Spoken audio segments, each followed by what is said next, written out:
We have another goal question where we need to make sure we are interpreting the instructions correctly. So it tells us to look at the previous paragraph. You have to do that. And we can dumb summarize it pretty easily. They're talking about foregoing accuracy. They're talking about the specific movie Lincoln, and they are saying it wasn't accurate, right? So there was an error. They wanted it corrected, and Kushner responded. It upheld the expectations of a dramatic film, and the person who was the historical consultant defended Kushner's script. So it's talking about the tension between accuracy and art, okay? We've seen this throughout the whole passage. Now, that might lead us to a bunch of different choices that kind of talk about similar things, right? So choice A, why then is historical accuracy important in films? Well, historical accuracy, clearly related to what we're talking about. Choice B, what about directors who are less concerned about historical accuracy? So that also seems related. Consequently, do movies that take place in the very recent past require historical consultants? Here we're talking about consultants. And then D, what sources should filmmakers consult to ensure historical accuracy in their films? So if you're doing this thing where you're just looking for words that are repeated, you're going to have a lot of trouble with this because all these choices sound the same. But the instructions say we need to transition from the previous paragraph to the current paragraph. So we are evaluating also this second paragraph. What is it about? Well, this is one historian who says that they have a great responsibility. It's about how the past gets remembered. His consultants make sure that the filmmakers are doing the right thing. So it's also about consultants. Now, let's go back to those choices for a second. Choice A, why then is historical accuracy important in films? Well, it looks like in this next paragraph, we're still talking about accuracy and how a consultant is responsible for helping to make sure a film is doing its best to be accurate. So this seems okay.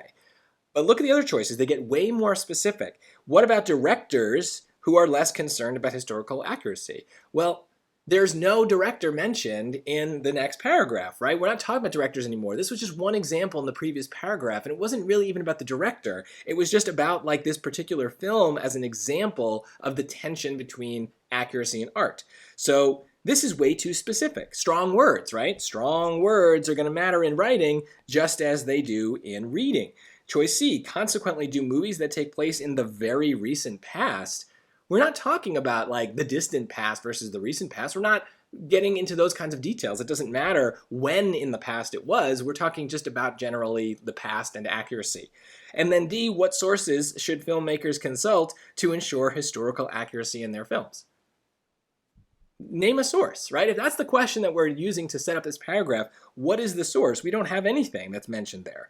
So look, choice A is probably the most vague of the four answers here, but that's why it's right. Why is historical accuracy important in films? Well, Kate Williams has an opinion on that. She literally answers that question, that they have a great responsibility because it's how the past gets remembered.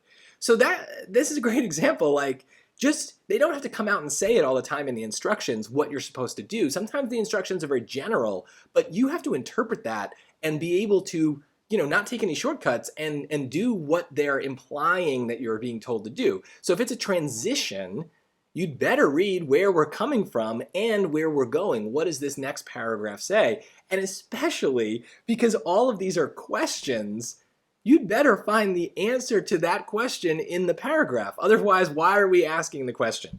So your job in these ideas questions is to understand your task. You are not picking what you would write. You are given a task, and even if the question itself is general, there are ways of making it more specific or more clear what you're supposed to be putting there. So think about words like transition as a little clue for what you should be reading, the previous paragraph and the current paragraph. Don't cut corners. Read them both.